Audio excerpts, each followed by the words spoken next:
ഏറ്റവും പുതിയ അപ്ഡേറ്റ് വരുന്നു. ഈ കഞ്ചാവ് പിടികൂടിയ സംഭവത്തിൽ 3 വിദ്യാർത്ഥികളെ സസ്പെൻഡ് ചെയ്തിരിക്കുകയാണ്. പ്രതികളായ അഭിരാജ്, ആകാശ്, ആദിത്യൻ എന്നിവരെയാണ് സസ്പെൻഡ് ചെയ്തിരിക്കുന്നത്. സംഭവത്തിൽ പോളിടെക്നിക് ഒരു ആഭ്യന്തര അന്വേഷണം പ്രഖ്യാപിച്ചിട്ടുമുണ്ട്. വിഷ്ണു സുരേഷാണ് ഇതിന്റെ വിശദാംശങ്ങളുമായി കൊച്ചിയിൽ ചെയ്തത്. വിഷ്ണു, അപ്പോൾ ഈ പോളിടെക്നിക്കിൽ ഈ പറയുന്ന 3 പേരുടെ പേരുകളാണ്. അവർക്കെതിരെയുള്ള തെളിവുകൾ കൃത്യമായിട്ടുണ്ട് എന്ന് പോലീസും ഒക്കെ പറഞ്ഞിട്ടുണ്ടായിരുന്നു. അതിലൊരു അന്വേഷണം ഉണ്ടാകും, ഒരു കൗൺസിൽ യോഗം ചേരും എന്നൊക്കെ നേരത്തെ പ്രിൻസിപ്പൽ പറഞ്ഞതാണ്. ഈ കൗൺസിൽ യോഗത്തിൽ എന്തൊക്കെ ചർച്ചയായി, എന്തൊക്കെ തീരുമാനങ്ങൾ എടുത്തു, വിവരങ്ങൾ എന്താണ്?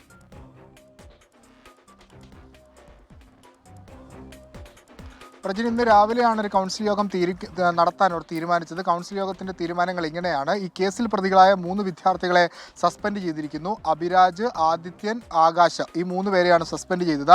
ഒപ്പം ഒരു 4-അംഗ അധ്യാപക കമ്മീഷനെ നിയമിച്ചിട്ടുണ്ട്. ഈ ഹോസ്റ്റലിൽ നടന്ന സംഭവ വികാസങ്ങൾ അന്വേഷിച്ച് റിപ്പോർട്ട് നൽകുന്നതിന് വേണ്ടിയിട്ടാണ് അത്തരത്തിലൊരു കമ്മീഷനെ രൂപീകരിച്ചിരിക്കുന്നത്. ഈ ഹോസ്റ്റലിന്റെ സുരക്ഷ കൂടുതൽ ശക്തമാക്കുന്നതിന് വേണ്ടിയിട്ടുള്ള നടപടികൾ കൈക്കൊള്ളുമെന്നും കൗൺസിൽ വ്യക്തമാക്കിയിട്ടുണ്ട്. പ്രത്യേകിച്ച് ഈ ഹോസ്റ്റലിലേക്ക് പുറത്തുനിന്നുള്ള ആളുകൾ നിർലോഭം വരുന്നു, അല്ലെങ്കിൽ യാതൊരു തടസ്സവുമില്ലാതെ അവർ അകത്ത് കയറി വിഹരിക്കുന്നു എന്ന തരത്തിലുള്ള ആരോപണങ്ങളൊക്കെ ഉയർന്നിരുന്നു. ഇന്നലെയും 2 പേർ സമാനമായ രീതിയിൽ എത്തിയിട്ടുണ്ട് എന്നാണ് പോലീസിന്റെയും അതോടൊപ്പം തന്നെ ഹോസ്റ്റലിലുള്ള വിദ്യാർത്ഥികളുമൊക്കെ ആരോപിക്കുന്നത്. ആ ഒരു പശ്ചാത്തലത്തിലാണ് ഹോസ്റ്റലിന്റെ സുരക്ഷ കുറച്ചുകൂടി വർദ്ധിപ്പിക്കാനുള്ള ഒരു തീരുമാനത്തിലേക്ക് എത്തിയിരിക്കുന്നത്. കോളേജിന് കാര്യമായ, അല്ലെങ്കിൽ ഈ പോളിടെക്നിക്കിന് കാര്യമായ വീഴ്ച ഈ സംഭവത്തിൽ ഉണ്ടായിട്ടില്ല എന്നാണ് കൗൺസിലിന്റെ വിലയിരുത്തൽ. കാരണം നേരത്തെ തന്നെ ഇത്തരം വിഷയങ്ങൾ ഇവിടെ ഉണ്ടായിരുന്നു. അതുമായി ബന്ധപ്പെട്ട് പ്രത്യേകിച്ച് ആഘോഷ പരിപാടികളൊക്കെ നടക്കുന്ന ഘട്ടത്തിൽ തലേ ദിവസം പോലീസിനോട് പറയുകയും പോലീസ് പരിശോധനകളൊക്കെ നടത്താറുള്ളതാണ്. പക്ഷേ ഇത്തവണ ഇതൊരു പ്രിൻസിപ്പലിന്റെ തന്നെ വാക്കുകൾ കടമെടുത്താൽ കാര്യമായൊരു അത്ഭുതമൊന്നും തങ്ങൾക്കില്ല.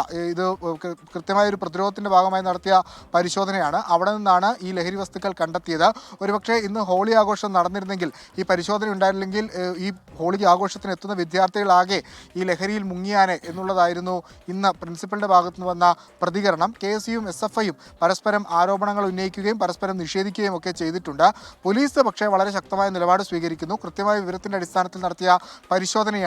ഹോസ്റ്റലിലും കോളേജിലുമായി വ്യാപക പിരിവ് നടന്നിട്ടുണ്ട് ഈ കഞ്ചാവ് വാങ്ങുന്നതിന്. ഇവർക്ക് ആര് കഞ്ചാവ് എത്തിച്ച് നൽകി എന്നുള്ളതിലാണ് അന്വേഷണം നടക്കേണ്ടത്. എന്തായാലും ഈ വിദ്യാർത്ഥികൾ, പിടിയിലായ വിദ്യാർത്ഥികൾ നേരിട്ട് പോയി കഞ്ചാവ് കൊണ്ടുവന്നു എന്ന് പോലീസ് ഇപ്പോഴും വിശ്വസിക്കുന്നില്ല. മറ്റേതെങ്കിലും സ്രോതസ് വഴി, പ്രത്യേകിച്ച് പ്രാദേശിക ലഹരി മാഫിയൊക്കെ വഴി കഞ്ചാവ് എത്തിച്ചിട്ടുണ്ട് എന്നുള്ളതാണ് പോലീസിൻ്റെയും വിലയിരുത്തൽ. അതാര് എന്നുള്ളതാണ് അന്വേഷിക്കുക. അതൊരു പക്ഷേ ഇവിടെ പഠിച്ചിട്ടുള്ള മുൻ വിദ്യാർത്ഥികളായിരിക്കാമെന്നൊരു പ്രാഥമിക വിലയിരുത്തലും പോലീസിനുണ്ട്. 3 പേരുടെ അറസ്റ്റാണ് ഇതുവരെ രേഖപ്പെടുത്തിയിട്ടുള്ളത്. കൂടുതൽ അറസ്റ്റുകൾക്കുള്ള സാധ്യതയും നിലവിലുണ്ട്. പ്രജിൻ,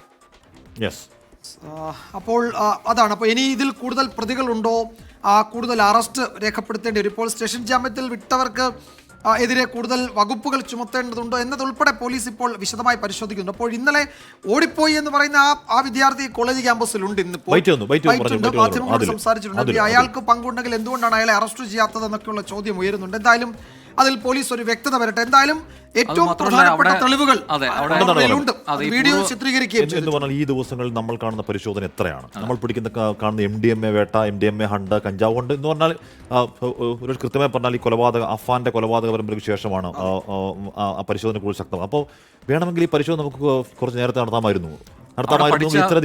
അവിടെ മുമ്പ് പഠിച്ച കുട്ടികൾ പറയുന്ന ഒരു കുട്ടി പറഞ്ഞതാണ്, ഓഫ് ദ റെക്കോർഡ് പറഞ്ഞതാണ്, അവിടെ ഈ കാര്യത്തിന്, അതായത് ഈ പറഞ്ഞ കഞ്ചാവ് ലഹരി വിൽപ്പനയ്ക്കും ലഹരി കൈമാറ്റത്തിനും അവിടെ രാഷ്ട്രീയം ഒരുമിച്ചാണ് എന്ന് പോലും പറയുന്നുണ്ട്. പ്രിൻസിപ്പലിന്റെ പ്രതികരണം കണ്ടായിരുന്നു.